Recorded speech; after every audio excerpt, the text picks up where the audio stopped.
हल्की टॉपिक बड़ा है, पहले किया इसलिए मैं इस पे ज़्यादा टाइम नहीं लगाऊंगा और जल्दी जल्दी ही करवाऊंगा। कोई नया बच्चा आवाज नहीं बहुत हल्की आ रही है। समझ आ जाएगी। एक मिनट रुकिए कि हम लोग लेवल्स ऑफ ऑर्गेनाइजेशन करने जा रहे हैं। लेवल ऑफ ऑर्गेनाइजेशन में पहले भी करा चुका हूँ तो अभी भी करवा रहा हूँ इंशाल्लाह। कोई कमी बेशी हुई तो उसे भी देख लेंगे दोबारा भी, लेकिन अब प्रॉपर रिवीजन आप लोगों की लेट ही होगी, ठीक है, उसके चक्कर में ना बैठिएगा।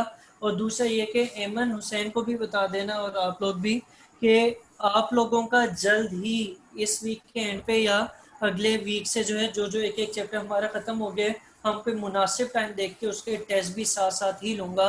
ये नहीं है कि आप इंतज़ार करें और फिर कहें कि टाइम नहीं दिया टेस्ट की तैयारी का।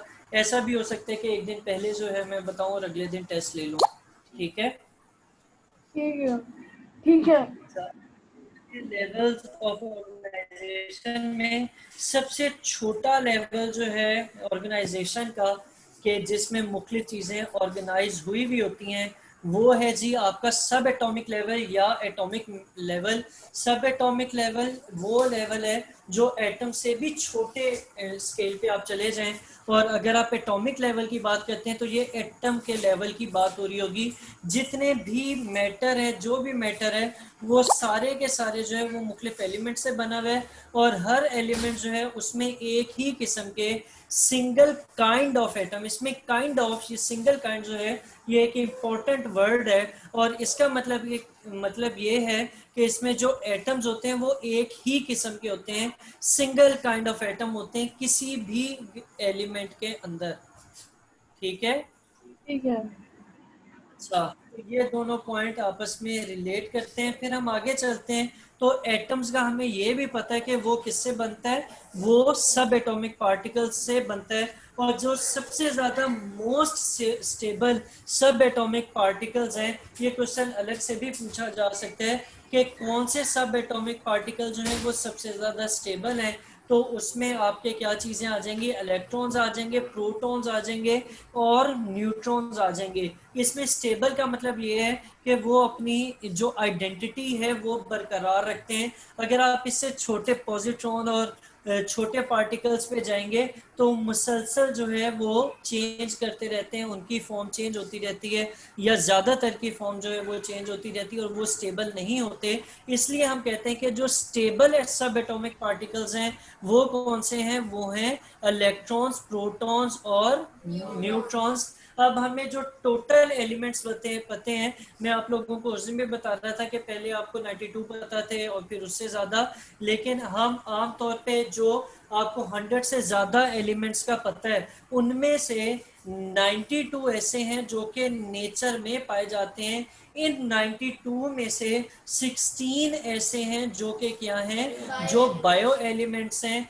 अब ये बायो एलिमेंट्स क्यों हैं, क्योंकि ये सब मिलके इंसानों की बॉडी का मास बनाते हैं, वजन बनाते हैं। और इन बायो एलिमेंट्स में से सिर्फ और सिर्फ 6 ऐसे हैं जो कि 99% मास बनाएंगे। यानी अगर एक बंदे का वजन 100 kgs है तो 99 kg उसका मास जो है वो इन 6 एलिमेंट से बन रहा होगा। 6 एलिमेंट्स कौन से हैं ये, O, C, N, H, Ca और P। ओ हो गया ऑक्सीजन, फिर कार्बन, फिर हाइड्रोजन, फिर नाइट्रोजन, फिर कैल्शियम और फॉस्फोरस। और बाकी 16 में से 6 ये आ गए और बाकी जो 10 बच जाते हैं वो आपके सारे जो हैं वो मिलके सिर्फ 1% टोटल मास का बनाते हैं। यानी कि वो क्वांटिटी में बहुत कम होते हैं इंसानों की बॉडी के अंदर, लेकिन क्योंकि वो होते हैं लिविंग थिंग्स के या इंसानों की बॉडी के अंदर, तो हम कहते हैं कि वो आपके बायो एलिमेंट्स हैं, ठीक है। अच्छा, अब आगे चलते हैं और इसका दूसरा प्रोटॉन एंड न्यूट्रॉन्स की भी बात हो रही है। ये थोड़ा सा रीड कर लीजिएगा, मैं आप लोगों को पहले भी बता चुका हूँ।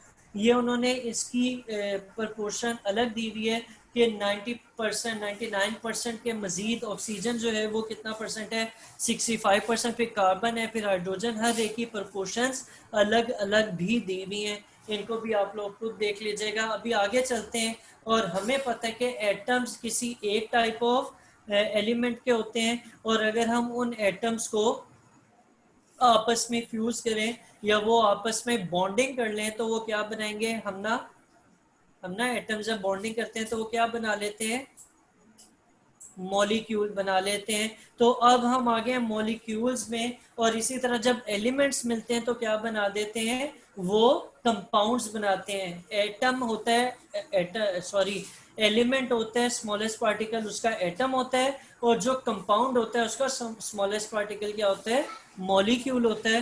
तो अब हम मॉलिक्यूलर लेवल पे आ गए, यानी एटम तक हमने बात कर ली। अब हम लेवल अप कर रहे हैं और मॉलिक्यूल्स पे आ जाएंगे। मॉलिक्यूल जो बायो एलिमेंट्स जो हैं वो अकेले आपकी बॉडी में नहीं होते। ये नहीं होता कि कार्बन अकेला आपकी बॉडी में हो या हाइड्रोजन अलग हो, नाइट्रोजन अलग हो। ये बेसिकली मुख्तलिफ कंपाउंड्स की फॉर्म में होते हैं और एक दूसरे के साथ जुड़े हुए होते हैं।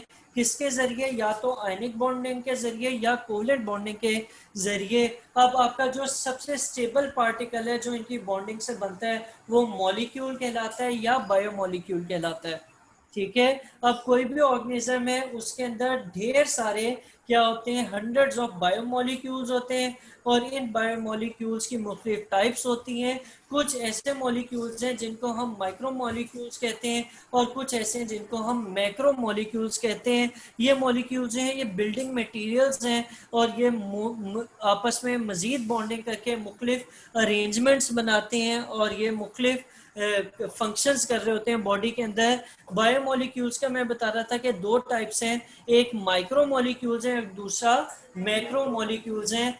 माइक्रोमोलिक्यूल्स का जो मॉलिक्यूलर वेट है वो कम होता है, और जो मैक्रोमोलिक्यूल्स हैं उनका मॉलिक्यूलर वेट क्या होता है, ज्यादा होता है। जैसे प्रोटीन, स्टार्च, लिपिड वगैरह ये वजनी होते हैं, लेकिन जो आपके माइक्रोमोलिक्यूल्स हैं, ग्लूकोज, वाटर वगैरह, इनका मॉलिक्यूलर वेट क्या होता है, कम होता है। सही है। ठीक है। अब नेक्स्ट लेवल पे चलते हैं। नेक्स्ट लेवल क्या है, एटम के बाद क्या आया था, मॉलिक्यूल्स आ गया था। मॉलिक्यूल्स मिलके मुख्तलिफ ऑर्गेनल्स बनाएंगे या ऑर्गेनेली बनाएंगे, ऑर्गेनल्स बेहतर लगता है, ऑर्गेनल्स बनाएंगे। और दूसरा फिर हम सेल लेवल पे आके बात करते हैं। तो पहले तो जो आपके मॉलिक्यूल्स हैं ये एक ख़ास तरतीब से मिलते हैं, एक ख़ास अरेंजमेंट में मिलते हैं, और क्या बनाते हैं, ऑर्गेनल्स बनाते हैं। ऑर्गेनल बेसिकली सेल के अंदर के स्ट्रक्चर्स होते हैं, और ये मिलके क्या बनाते हैं, ये असेंबल होते हैं और यूनिट ऑफ लाइफ बनाते हैं, जो कि क्या होता है, सेल होता है। ठीक है। तो ये भी क्वेश्चन पूछा जा सकता है कि ये असेंबल होके टुगेदर क्या बनाते हैं, या यूनिट ऑफ लाइफ के, यूनिट ऑफ लाइफ सेल को कहा जाता है, क्योंकि ये बेसिक आपका बिल्डिंग ब्लॉक है किसी भी लिविंग थिंग का या किसी भी लिविंग ऑर्गेनिज्म का। हर टाइप ऑफ ऑर्गेनेली जो है वो, अच्छा यहाँ पर आपके एक मेन चीज आ रही है, स्पेशलाइजेशन ऑफ ऑर्गेनल्स। ठीक है, कि जब एक ऑर्गेनल एक खास किस्म का ही काम कर सकता है तो हम कहते हैं कि ये उस फंक्शन के लिए स्पेशलाइज्ड है। तो हर ऑर्गेनल जो है ये स्पेशलाइज्ड होके एक स्पेसिफिक फंक्शन ही करता है। जैसे आगे उन्होंने इससे रिलेटेड एग्जांपल्स दी हुई हैं। एग्जांपल्स में आपके सबसे पहले माइटोकॉन्ड्रिया है, तो माइटोकॉन्ड्रिया इस काबिल है या वो डिज़ाइन ऐसा हुआ है कि वो सेलुलर रेस्पिरेशन कर सके। तो माइटोकॉन्ड्रिया की स्पेशलाइजेशन क्या है, सेलुलर रेस्पिरेशन है। इसी तरीके से अगर आप दूसरे की बात करें राइबोसोम्स की, तो राइबोसोम्स की जो स्पेशलाइजेशन वो प्रोटीन सिंथेसिस है। और इस तरीके से आपकी बॉडी के मुख्तलिफ कंपोनेंट्स जो हैं या सेल के मुख्तलिफ ऑर्गेनल जो हैं वो स्पेसिफिक टास्क कर सकते हैं, जिसकी वजह से वो उसके स्पेशलाइज्ड हो जाते हैं और उनकी स्पेशलाइजेशन बढ़ती है। ठीक है। अच्छा, इस स्पेशलाइजेशन का क्या फायदा होगा, एमन हुसैन, हमनास? हाँ। अब फर्स्ट आप लोग यहाँ पे 6 बंदे बैठे हुए हैं, हम लोगों ने एक कमरा बनाना है।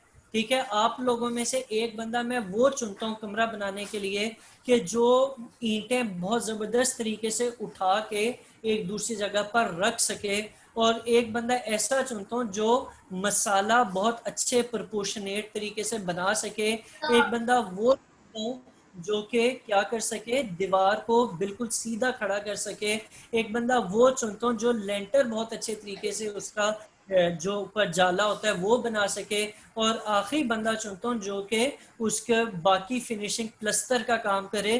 तो मैंने क्या किया कि एक कमरा बनाने के लिए अपने स्पेशलाइज्ड बंदे लिए, और हर बंदे का एक स्पेसिफिक काम है, ठीक है। अब हर बंदे से ये स्पेसिफिक काम करने से क्या फायदा हुआ? एक तो ये फायदा हो गया कि काम अच्छे तरीके से होगा, क्वालिटी अच्छी होगी, और क्या फायदा हुआ?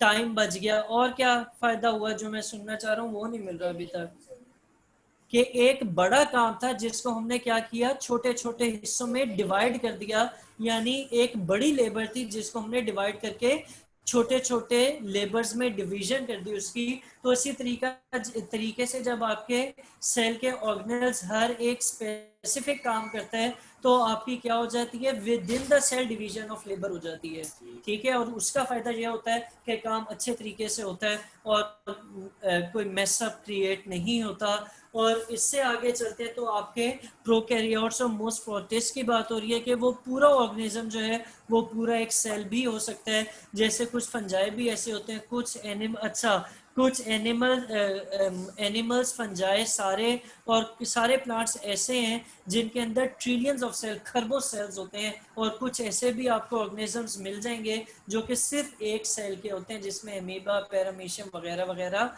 आ जाते हैं, ठीक है। ठीक है। और मुख्तलिफ सेल्स मिलके क्या बनाते हैं, मुख्तलिफ सेल्स मिलके टिश्यू लेवल पे आ जाते हैं, टिश्यूज मिलके ऑर्गन या ऑर्गन सिस्टम बनाते हैं, ऑर्गन मिलके इंडिविजुअल बनाता है, इंडिविजुअल मिलके जो है वो कम्युनिटी, सोसाइटी बनाता है, पॉपुलेशन बनाता है। और इस तरीके से आप जैसे जैसे लेवल अप करते रहेंगे वैसे वैसे आपकी जो उसकी डिटेल्स हैं वो भी हम साथ साथ रीड करेंगे। ऑर्गेनाइजेशन के मुख्तलिफ लेवल्स आ जाएंगे। अभी हमने 3 लेवल्स किए, पहला था कौन सा, एटॉमिक और सब एटॉमिक, दूसरा क्या था, मॉलिक्यूलर, तीसरा कौन सा है, ऑर्गेनल्स या सेल लेवल है। इससे आगे टिश्यू लेवल है, वो मैं कल या परसों या नेक्स्ट वीक करवा दूंगा। और ये बुक आपने लेके आनी है डेली, ठीक है। जो मसला है एक मिनट से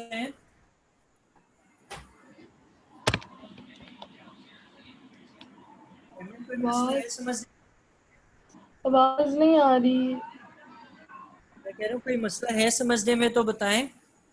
नहीं है। ठीक है, आप लोगों ने इसको साथ साथ प्रिपेयर करें, अगले वीक में हो सकता है एक आधा इस वीक में भी हो, टेस्ट आ रहे हैं। बाकी अल्लाह के हवाले मेरी तरफ से।